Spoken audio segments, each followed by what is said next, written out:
Oi, eu sou o Vitor Almeida do canal Geek Freak ou aquele GF nas redes sociais e hoje eu tô aqui com o Paulo Hatz do Livraria em Casa. Oi pessoal, tudo bom? Tô muito animado. E como vocês sabem, o último episódio de Duna Profecia estreou nesse domingo e hoje a gente tá aqui pra apresentar pra vocês um pequeno resumo do que aconteceu nesses episódios todos e também comentar com vocês como que foi toda essa jornada que inclusive eu achei épica. Duna Profecia é uma produção original da HBO e da Max que é baseada nos livros Escolas de Duna, incluindo o primeiro volume Irmandade de Duna, e a série se passa cerca de 10 mil anos antes dos eventos dos filmes de Duna. Então, Paulo, vamos começar com a abertura, o primeiro episódio, que é o Mão Oculta. Bom, Duna, a Profecia, se inicia mostrando pra gente uma realidade um pouco mais de 100 anos após o Jihad Butleriano, que foi a grande guerra da humanidade contra as máquinas. E como consequência disso, todas as inteligências artificiais foram banidas desse universo, e a gente então é introduzido à Irmandade, que é uma seita de mulheres que tem como objetivo o controle do Império, e ela é comandada pela Valia Harkonnen, que basicamente usurpou a posição ali, e ela tá ao lado da irmã dela, que é a Tula. E a Irmandade descobre logo no começo de uma profecia que prevê a ruína delas, e elas precisam fazer de tudo para impedir, porque elas acreditam que o futuro do Império depende disso e que sem elas no controle tudo vai ruir. E ao longo do episódio a gente também é apresentado então uma trama política centrada em torno da casa Corrino e do Imperador, que aparece aceitando uma aliança de casamento com a casa Richese para fortalecer a posição militar dele em Arrakis. Mas esse casamento da princesa com o filho Richese logo chega ao fim quando a gente conhece pela primeira vez os poderes desse soldado misterioso chamado Desmond Hart, que sobreviveu a um ataque do Shai Hulud, que é o famoso verme de areia, e mata tanto o menino quanto a Verda Vidente do Imperador Kasha, que é as cenas finais ali que são chocantes logo no primeiro episódio. Então, sobre esse episódio, assim, eu gosto muito que todo o plot da série gira em torno da Irmandade, de como que elas meio que acabam governando todo esse império através das manipulações que elas mesmas vão fazendo, já que elas são destinadas a cada uma das grandes casas, né? Então elas vão, né, arquitetando todo esse projeto de poder, né, umas com as outras ali dentro, ganhando a confiança de cada casa. E eu gostei também das partes visuais que envolvem essa irmandade, então todas as vezes que elas estão usando algum poder ou as conversas entre elas, toda a ambientação, na verdade, até ali do planeta, o Alak 9, onde se passa a sede da Irmandade, a arquitetura com esses tons mais... são bem diferentes, né? Ali quando a gente tá na Irmandade é mais monocromático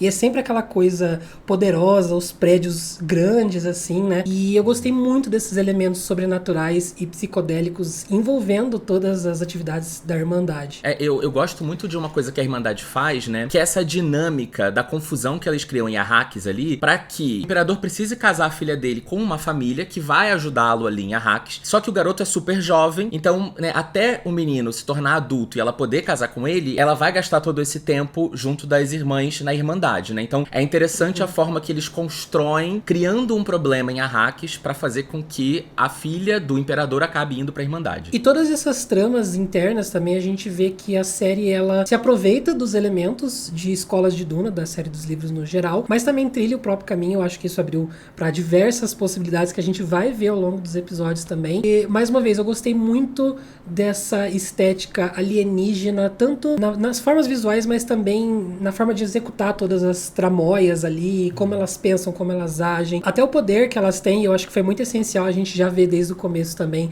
a Valia usando esse poder sobrenatural da voz, né, que é basicamente você conseguir fazer com que a pessoa faça o que você quer, manipular a pessoa através da voz, pra atacar a Doroteia. Então também outra cena que logo de cara eu já fiquei chocado, que ela fazendo ela se esfaquear ali, né. Não, eu amo a estética, assim, a estética da série é muito acertada. E ao mesmo tempo, né, a série tem vários personagens e vários elementos que inicialmente, quando a gente vai vendo os primeiros episódios, a gente não entende muito bem, a gente acha que não é nada muito relevante, mas depois, pros próximos episódios, a gente vai falar disso já já, tudo vai se conectando, né? Às vezes uma coisinha que a gente viu nesse primeiro episódio, lá no quarto ela vai fazer todo sentido e a gente nem tava dando muita trela pra ela, sabe? A gente nem tava acreditando muito que aquilo ia significar alguma coisa maior. Vendo os próximos episódios, a gente entende como esse primeiro episódio é muito sólido pra estabelecer todo o início das manobras de cada lado e quais são os interesses de cada escalado. Óbvio que a gente vai ter uma expansão muito grande disso nos próximos. Mas você já sai com uma noção dos interesses básicos e o que você precisa pra seguir em frente. Então, pra mim, foi um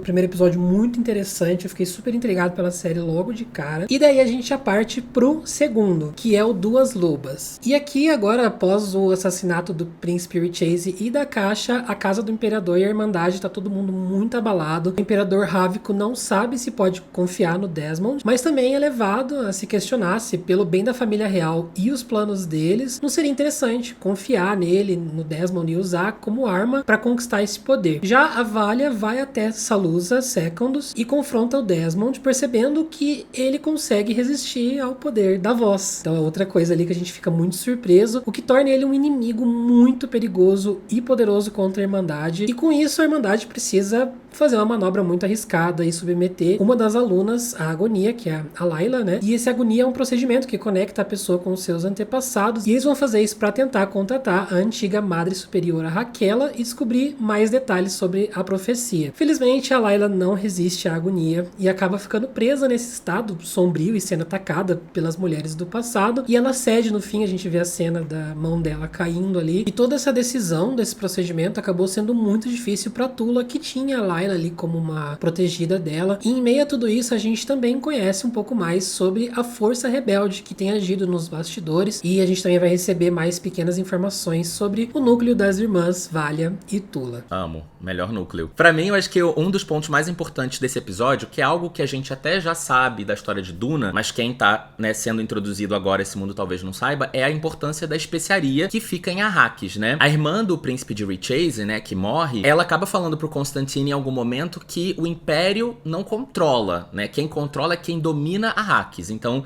exatamente porque a especiaria tem uma importância muito grande, e é nessa hora que a gente começa a entender melhor. Esse segundo episódio eu achei que ele teve um balanço muito legal entre as conversas e tramóias. Eu sinto que essa série, ela tem muitas cenas impactantes, assim, que a gente fica, que visualmente enchem os olhos, assim, e cenas épicas que te deixam roendo as unhas, mas eu acho que é essencial essas cenas um pouquinho mais paradas, onde a gente tem personagens conversando entre si, principalmente pra desenvolver toda a tensão da série através dessas conversas, que é dali que vai surgir todas as coisas políticas. E eu acho assim, nesse segundo episódio a gente consegue ver um pouco melhor, inclusive, como é a comunicação entre as verdavidentes, né, que ficam cada uma nas suas casas. Tem uma cena ali onde elas se comunicam meio que com uma linguagem de sinais. É muito legal os dedinhos. É muito legal. E é quando a gente percebe que, na verdade, tudo é meio que manipulado pra que elas consigam cumprir as metas da Irmandade, né? Outra coisa muito legal também são as cenas da agonia, que eu achei desesperador. Já tem toda uma coisa assim que vai piscando, mexendo, assim, você não sabe muito bem o que tá acontecendo. Tem todas aquelas mulheres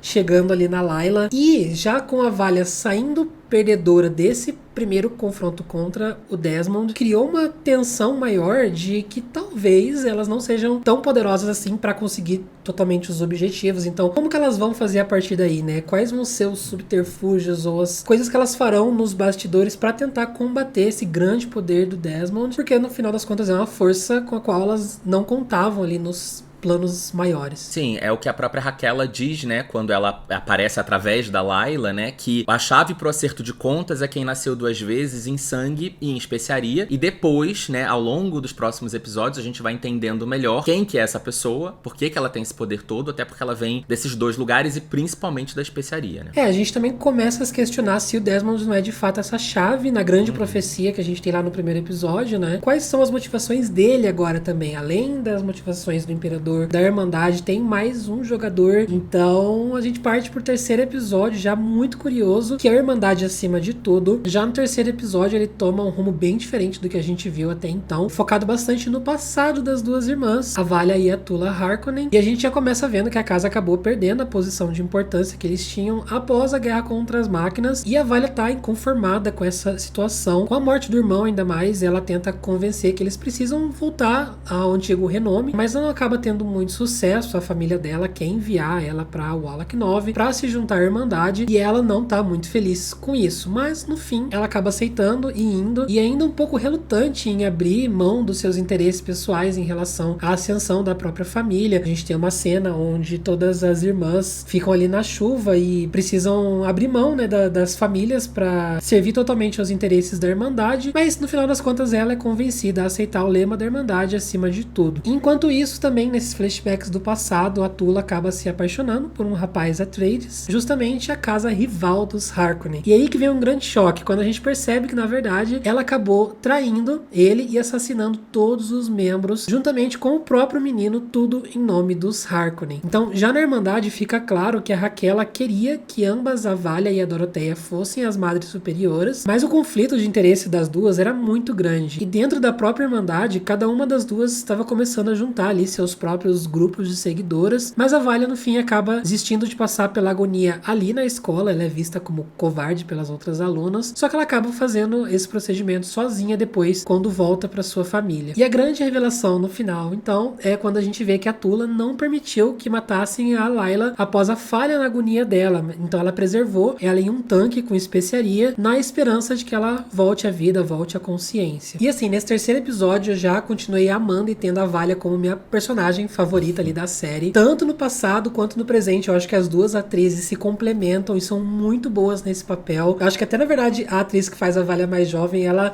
se parece assim, tanto fisicamente quanto na personalidade, com a Valia mais velha. A gente entende porque ela teve essa frieza ao longo dos anos também, e eu amei a performance das duas. Não, eu sou obcecado pelas duas atrizes que fazem a Valia, assim, eu acho incríveis. Acho que elas combinam muito realmente entre elas, a mais jovem com a mais velha. A mais velha, inclusive, é a Emily Watson, né, que também é uma atriz super conhecida. E eu acho que a Valia não passa uma imagem de vilã, principalmente a Valia dos dias atuais, né? Ela tem uma coisa ali que você sabe que parece negativa, até porque ela já fez algumas atrocidades, mas ao mesmo tempo ela tem uma vibe ali de mãe, uma mãe meio severa, mas que, né, tipo, eu consigo encontrar alguma coisa suave nela ali no meio, mas a gente sabe que não dá pra confiar muito. Mas ao mesmo tempo você quer torcer muito por ela, né? Sim. E eu não esperava justamente um episódio mais focado nesse passado das duas. Foi até um choque, porque a gente acaba com algumas informações lá no segundo episódio, você já quer saber, e ele te segura ali mostrando um passado, mas que você entende que é um passado muito importante pro rumo da história, pra você entender melhor essa distinção dos Harkonnen, o que eles passaram ali atrás, e o motivo da frustração por eles terem sido injustiçados ali na guerra, e também o início do conflito contra os Atreides. Não, exato. Acho que é muito importante esse episódio pra gente entender, porque eu tava tentando entender qual que era a treta entre os Harkonnen e os Atreides, e acho que esse episódio mostra pra gente bem melhor o que aconteceu ali, e a gente vai vendo, obviamente, ao longo dos próximos episódios, mais desenrolar disso, mas a gente já começa a entender muito melhor o que rolou. Basicamente, grande parte do mistério da série agora foi trazido à tona, explicando muito sobre a motivação, né, dos personagens, e eu acho essa frieza da Valia muito intrigante. Mais uma vez, você entende completamente quando você vê as cenas dela ali com a família, como a família tratava ela, e ela desde cedo não tendo muita alternativa em relação às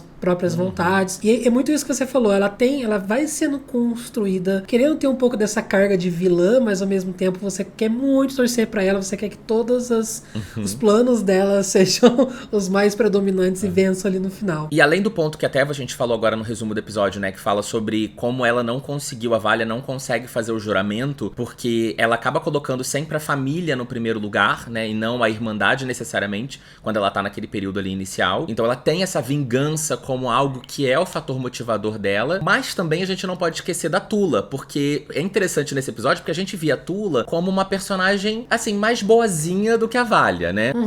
Mas a gente Tava vê... ali no plano de fundo, só fazia as vontades da irmã, né? Exato, parecia que uma é Ying e a outra é Yang, mas aí a gente percebe nesse episódio que elas são mais parceiras e mais cúmplices do que a gente imaginava, né? E eu fiquei, assim, muito surpreso com essa cena do acampamento. Eu justamente não esperava, pela passividade dela durante a série que ela Sim. fosse ter essa crueldade dentro dela, de levar à frente esse plano pra destruir os Atreides ali e fazer jus à casa dela, e no fim das contas cedendo aos planos da irmã, né? Sim, matou todo mundo. E esse episódio também foi muito importante pra gente ver mais da Raquel e as motivações que ela tinha lá atrás, que também eram objetivos meio questionáveis, enquanto a Doroteia, que tecnicamente seria uma das sucessoras ali da Madre Superiora, ela pretendia preservar a integridade da Irmandade. A Raquel, ela tinha esse objetivo de colocar a Irmandade no controle do Império, no topo de tudo, que é basicamente a mesma missão que a Valia acaba seguindo, tendo matado a Doroteia, eliminado toda a possibilidade da integridade, porque a gente vê ela fazendo muita coisa errada, talvez te faz questionar até se não é isso que tá trazendo a ruína da Irmandade, né? Todo o sangue por trás do passado dessa seita. É, exato. É aí que a gente conhece o tal do Aniru, que na verdade é o sobrenome da Raquel, né? Eu fui reparar quando eu vi Aniru, eu falei, peraí, eu já ouvi esse nome. Aí eu voltei lá no primeiro episódio. Nossa, eu não percebi. O nome da Raquel é Raquel Alberto Aniru. E aí Aniru virou o nome desse sistema informativo, onde eles catalogam, né, todas as linhagens ali das grandes casas, das famílias, e é onde elas vão usar esse sistema pra planejar essa chegada ao poder, né? Qual que é a melhor linhagem pra elas conseguirem executar esse plano de chegar ao poder do Império. Isso, e daí a gente já parte então pro quarto episódio, que é o Nascido Duas Vezes. E aqui é um episódio que já abre de forma sinistra, com todas as irmãs tendo sonhos estranhos em uma noite. Enquanto isso, a Valia, lá em Salusa Secundus, ela é enfraquecida na posição que ela tá e resolve entrar em contato com os que restaram da sua família para tentar usar eles no seu jogo para reconquistar o poder, né? Então, após esse ocorrido dos sonhos, a Tula tenta fazer com que as irmãs se conectem através da especiaria para trazerem visões que podem ajudar elas a entender qual é o caminho a seguir. Mas aí a gente tem uma cena muito legal onde elas começam a desenhar coisas bizarras e prever uma catástrofe vindo por dois olhos sinistros na escuridão. E nessa altura, o imperador já confia totalmente no Desmond, criando essa necessidade de irem atrás de acabar com a conspiração rebelde. Então o Desmond, inclusive, ele usa esse foco em destruir os simpatizantes de Magnus para ganhar o favor do imperador. Mas a gente percebe que existem outras intenções ali por trás. Então, durante a reunião que eles fazem ali do Landsred, a gente tem uma sequência de estratégias políticas sendo executadas em uma cena muito eletrizante, onde o barão Harold Harkonnen ele é levado a iniciar essa acusação contra o imperador por ter assassinado o príncipe Richase lá no primeiro episódio. Mas aí, o Desmond ele inicia uma defesa que a Valia e os rebeldes não estavam esperando, matando os rebeldes e o próprio Duque Richase na frente de todo mundo, na frente da Assembleia ali. E a gente termina com várias bombas. Então a gente tem um relance da Layla voltando à vida, a Valia permitindo que o Danvis Harkonnen morresse e o irmão morto dela aparecendo, já muito estranho, né? Mostrando que na verdade é a Theodosia com as habilidades dela de mudar de forma pra se transformar em qualquer pessoa. E esse episódio termina inclusive você se questionando, né? Será que realmente era ela? Será que ela tem esses poderes? Eu confesso que quando acabou já fiquei até um pouco confuso assim, tendo que voltar um pouquinho pra ver de novo, porque eu fiquei muito chocado. Eu falei, quem é esse boy aí? Depois que eu fui lembrar, eu falei, esse pra mim é um dos meus episódios preferidos, assim, talvez seja o meu episódio preferido, exatamente porque ele é uma união dessa trama política, né, que é, a série é bem pesada, que é uma coisa que eu gosto particularmente muito, mas com bastante ação também. Então, a gente vê efetivamente a treta começando a acontecer ali. Pra mim esse episódio mostrou a existência de muitos lados, né? A gente não tem só um lado versus o outro, são muitos interesses, além desse embate Irmandade versus Império, e cada pessoa ali tem as suas próprias motivações, tem os seus próprios objetivos, basicamente muitos interesses ali vão entrar em conflito, e você já não sabe mais pra quem que você começa a torcer, né? Não e assim, você vê que as Verdavidentes, né, elas começam a fazer toda uma movimentação junto das famílias pra conseguir colocar a Casa Harkonnen ali dentro de Landsraad, né, dentro do Alto Conselho. Então a gente vê mais um pouco de como que elas se movimentam pra fazer aquilo acontecer, obviamente seguindo a instrução da Valia. Sim, e na verdade a Valia sendo dispensada pelo Imperador totalmente, né, a Irmandade completamente fora dos planos do Império, já me deixou muito curioso pra ver qual é a tramoia que ela vai fazer pra voltar nas graças do Imperador ou pra nesse grande plano que elas têm, na verdade, de colocar uma delas como dominante ali do Império, e como ela vai manipular as pessoas pra isso. E eu curti muito também esse outro relance que a gente tem da profecia. É claramente um complemento do que a gente vê lá no primeiro episódio também, através desses desenhos sinistros. E a minha suspeita é que isso não vai ser respondido tão cedo. Eu acho que é uma profecia que ela vai se desenrolando através das histórias ali nesse universo, mas é algo que vai se concretizando realmente, conectando essas peças bem aos poucos. A gente vai entender, lá na profecia tinha um elemento. Inclusive, algumas coisas que a Raquel fala lá no primeiro episódio, no leito de morte dela, poucas a gente já vê se concretizando aqui. Você entende, ela quis dizer isso. Então isso é muito legal também. E voltando ao que você falou do Landsred, do conselho ali, né, a Valia manipulando as casas, essa sensação de reunião de corte, eu acho muito remanescente de Game of Thrones, por exemplo, que eu achei super legal. E aí, assim, até esse momento, eu não tava muito torcendo pelo Desmond, né? Eu tava, tipo, é um cara que veio ali pra complicar a situação, mas eu ainda não tinha muito comprado a dele. Mas essa cena do Alto Conselho, né, que vira essa grande confusão e que ele acaba matando várias pessoas na frente de todo mundo, é muito boa, porque, assim, o Imperador, ele é muito pacífico, e na real, depois a gente vai entender, né,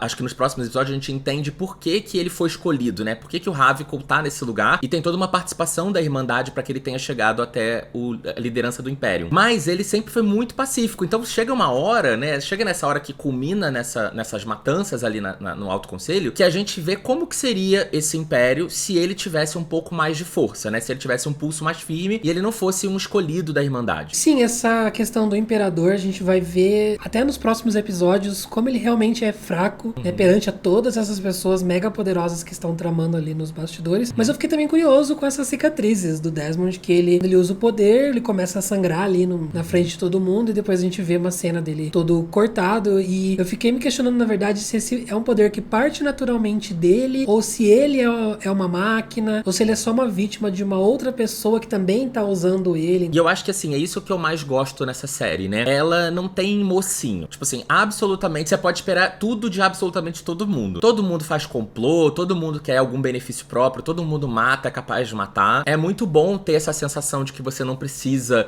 necessariamente torcer por alguém. Eu torço pela confusão, no final das contas.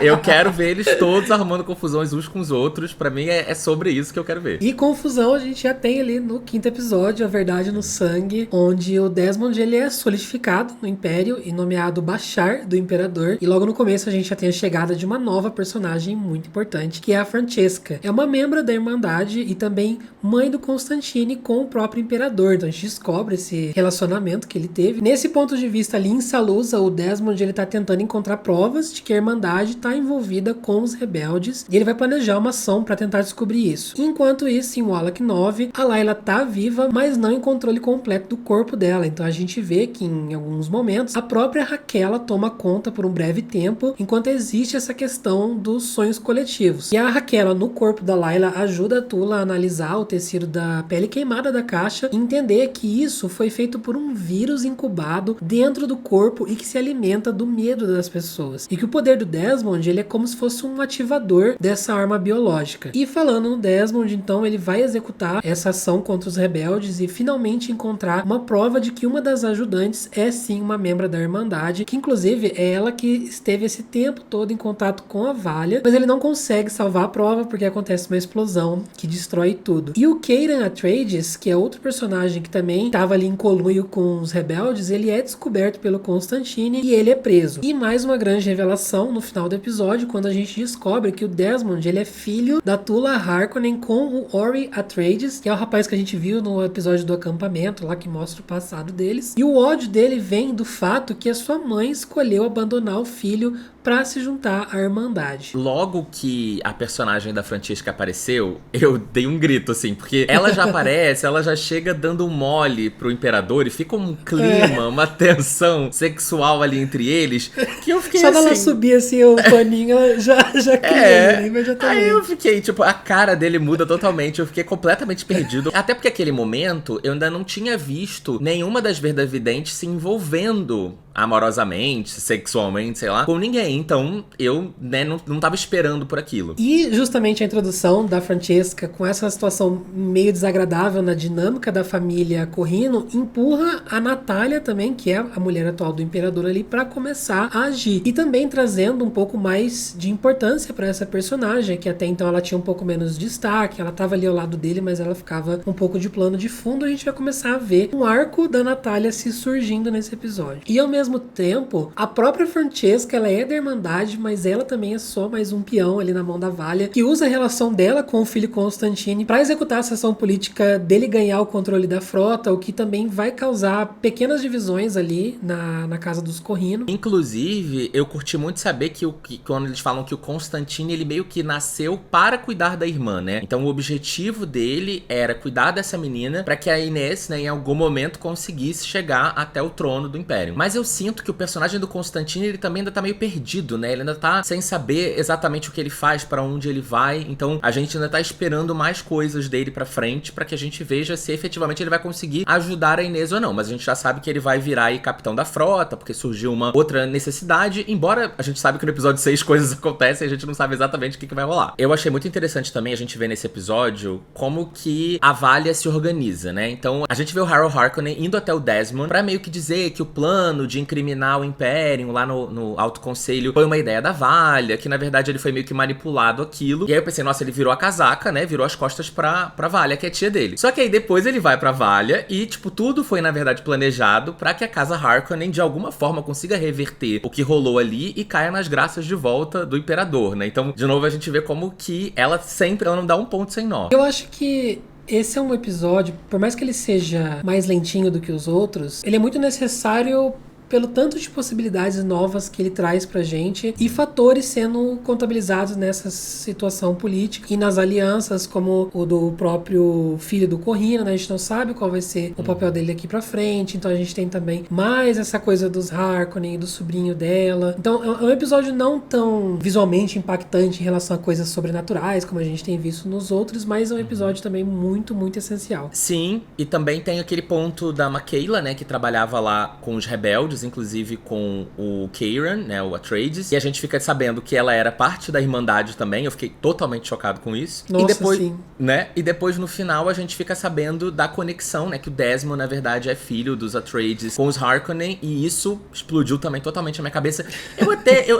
Eu não sei se eu diria que eu estava esperando por isso, mas na hora que fez todo sentido pra mim. Não, me pegou totalmente desprevenido, eu fiquei muito chocado, porque assim, a gente diz que não tem o vilão mocinho, mas eu acho que no fundo a gente vê ele um pouquinho como esse personagem de vilão. Só que agora ele também vai passar a ser protegido um pouco pela Tula, né? Que é a própria mãe dele. Então, o que isso de conflito de interesse vai gerar, né? Nossa, que desespero. Será que vai botar as duas irmãs uma contra a outra, né? E justamente a gente vê a ramificação disso nesse último episódio, no sexto episódio, que inclusive o final dessa primeira temporada é de tirar o fôlego. Ele tem 80 minutos, mas o episódio passa voando. Principalmente porque a gente vai ter muitas respostas de algumas coisas que a gente tava super curioso, mas também, obviamente, ele não vai entregar tudo e vai deixar um gancho excelente, mas pra mim foi um final muito satisfatório. Eu não vou falar muito sobre esse sexto episódio, porque ele acabou de sair, acabou de estrear, e aí vocês precisam assistir essa finale, mas muitas coisas vão ser reveladas sobre a natureza do poder do Desmond, que é algo que a gente tem se perguntado ali desde o primeiro episódio, e o que de fato são essas queimaduras que ele causa. Enquanto isso, ele continua nessa missão de tentar provar que a Irmandade tá junto dos rebeldes ali. E também é um episódio muito chocante pra gente ter mais verdades sendo contadas sobre o passado da Irmandade, o que aconteceu ali logo em seguida da morte da Raquela, o que a Valia fez e como a Valia é mais cruel do que a gente imaginava. E mais uma vez a gente vê mais os conflitos pessoais tomando força aos poucos do que grandes missões dessas entidades maiores, como por exemplo esse pequeno arco da, novamente, a Francesca, que foi apresentada no quinto episódio, que ela é uma dessas irmãs que teve o caso com o Imperador. Inclusive os dois têm um rumo ali que é complicado, chocante, mas aí vocês precisam assistir pra saber. E agora a Irmandade conhece a verdade, né? As meninas ali em Wallach Nova, elas sabem do que aconteceu no passado, e a Valia e a Tula também sabem que existe mais um fator por trás, mais uma pessoa por trás, que elas não sabem quem é, e que as máquinas que tanto lutaram ali pra dizimar e não permitir o Império, elas ainda assim representam uma ameaça pro futuro. A parte que eu mais gosto desse episódio é aquilo que eu já tinha levantado quando a gente tava falando de episódios passados, que era o uso do Aniru, né, esse computador entre muitas aspas, pra, né, mapear todas as linhagens. Então a gente, nesse episódio, efetivamente entende como ele foi feito e pra que ele foi usado, né, qual que é exatamente a intenção e o objetivo dele, porque a gente já vinha vendo pedaços, mas não muito explicativos antes desse episódio. E essa máquina, ela é algo que vai completamente oposto à missão da Doroteia lá no passado, né, antes da morte dela, só que com a Irmandade, de certa forma a gente meio que percebe que eles vão voltar a seguir os ideais da Doroteia, e também o arco do Desmond com a Tula sendo mãe e filho. Eu acho que tudo isso estabelece uma fundação muito boa para novas histórias nesse universo, e eu amei a conclusão, eu amei a confusão que se instaurou ali na trama, né, tá um jeito desesperador assim, que você quer saber mais sobre o que cada personagem vai fazer, e tudo que aconteceu nesse episódio para mim foi extremamente satisfatório. Não, eu fiquei muito curioso para saber o que a Valia vai fazer, porque assim, meio que rolou uma insurreição, né? As meninas que estão lá de volta na Irmandade, né? Elas descobriram várias coisas que elas não sabiam do passado. E eu não sei nem se Valia e Tula voltam pra Irmandade, porque eu acho que elas viraram meio que personas não gratas ali de alguma forma. Acho que vai gerar essa grande treta ali, essa grande guerra que já tinha meio que quase começado, né? Com a morte da Raquela, da Doroteia contra a Valia. Eu acho que isso vai voltar à tona. Então eu fiquei muito curioso aí pra ver mais disso. E a explicação desse poder também da queimadura, que o fato de ser uma arma biológica propagada por um vírus me deixou muito curioso se todas as pessoas já têm esse vírus, ou se esse vírus foi incubado em algum momento da história, se foi no fim da guerra contra as máquinas e todo mundo já tem ele há muitos anos. Será que não foram as próprias máquinas, né, que fizeram isso? Então, pois se não foi ali como um último ato das máquinas antes de serem derrotadas, não deixaram todas as pessoas contaminadas. Então, também quero muito saber essas respostas. Sim, e eu gosto muito do final que a Natália tem também, que eu não vou também entrar em tantos detalhes aqui. A Natália, que é a mulher do Ravicon, né, o Imperador, ela no início da série tá ali junto dele dando uns conselhos, mas mais pro final da série, mais pro final dessa temporada, a gente vê ela possivelmente assumindo aí algum protagonismo muito maior. E eu gostei bastante do que ela me entregou ali, até porque o Ravicon, ele era esse cara mais pacífico mesmo, que a gente já falou, né? Eu acho que ela vai ter um papel muito mais importante, eu não sei se ela vai ser tão influenciável quanto o Ravicon era, né, como a gente comentou, ele era uma pessoa fraca ali dentro do Império, e assim, eu fiquei muito ansioso pra saber mais dessa história. Eu achei uma primeira temporada extremamente sólida, muito compenetrante, é facilmente maratonável, assim, eu vi um episódio e já queria dar play no episódio seguinte. Não, há bastante tempo que eu não ficava tão envolvido com uma série como essa, assim, eu fiquei pegando todos os detalhes, prestando atenção em tudo, porque eu queria conectar todas as pontas, assim, eu não assisti como uma pessoa comum, eu fui anotando e tal, porque eu realmente queria entender a coisa toda, e realmente tudo é muito amarrado, tudo se encaixa, tudo faz sentido, e assim, logicamente, pra mim, a trama que eu tô mais envolvido é com a da Irmandade. Eu quero saber o que a Valia vai fazer, eu quero saber se o plano da Valia vai ser o executado, ou se a gente vai ter, né, o plano da Doroteia, que era o plano inicial de uma Irmandade, né, do que a Irmandade foi feita inicialmente. A gente sabe um pouco o que acontece com a Irmandade no futuro, porque a gente já viu Duna, mas vai demorar muito ainda a chegar, então ainda tem muita coisa pra acontecer. E assim, gente, a série chegou chegando. Duna, a Profecia, entregou muitas tramóias, com cenas épicas, cenas misteriosas, conflitos de interesse e muitos fatores que deixam a gente extremamente curioso pro futuro da série. Então, todos os 6 episódios já estão disponíveis na HBO e na Max, você já pode começar a assistir a partir de agora. Se você ainda não viu o último episódio, corre pra ver que tá muito interessante. E se você já assistiu, conta pra gente aqui nos comentários o que você achou da série. Quais são as teorias de vocês também, que a gente tá montando várias coisas na nossa cabeça. E muito obrigado, Paulo, por participar dessa discussão aqui comigo, foi muito divertido. Eu que agradeço, gente, agradeço ao Vitor, agradeço o pessoal da Max, foi uma experiência, nossa, incrível, eu tô totalmente apaixonado. E é isso, galera, um grande beijo pra vocês e tchau. Tchau.